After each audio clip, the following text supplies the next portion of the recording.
Naglalakad sa daan, humihinga ng hangin, pero may usok, may alikabok, ang hirap huminga ng malinaw. May pabrika sa tabi, kumikita ng malaki, pero ang kalusugan ng tao, sino ang mag-aalaga?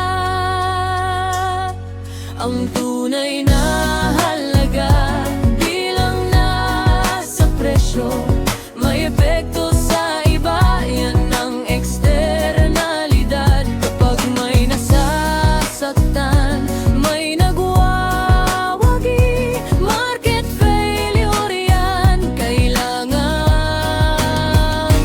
ayusin.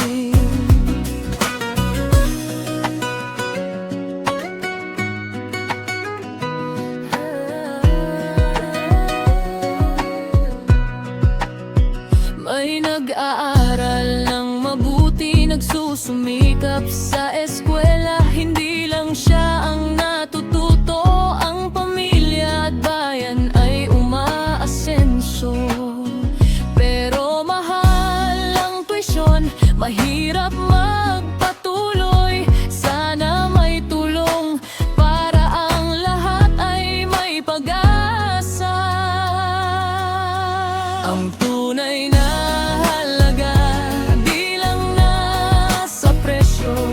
may epekto sa iba, yan ang eksternalidad. Kapag may nasasaktan, may nagwawagi, market failure yan, kailangan ayusin. Positibo man o negatibo, lahat tayo ay may kinalaman.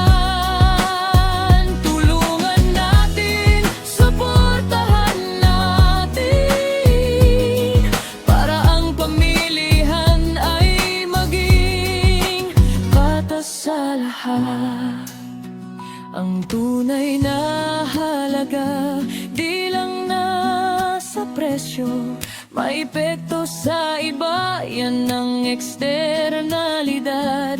Tayo'y magkaisa para sa kaayusan, ang pamilihang patas para sa lahat ng tao.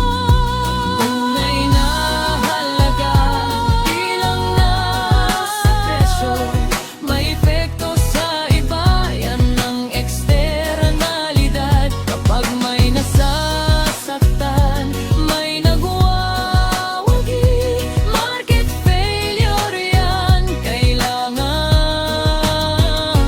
ayusin. Para sa lahat,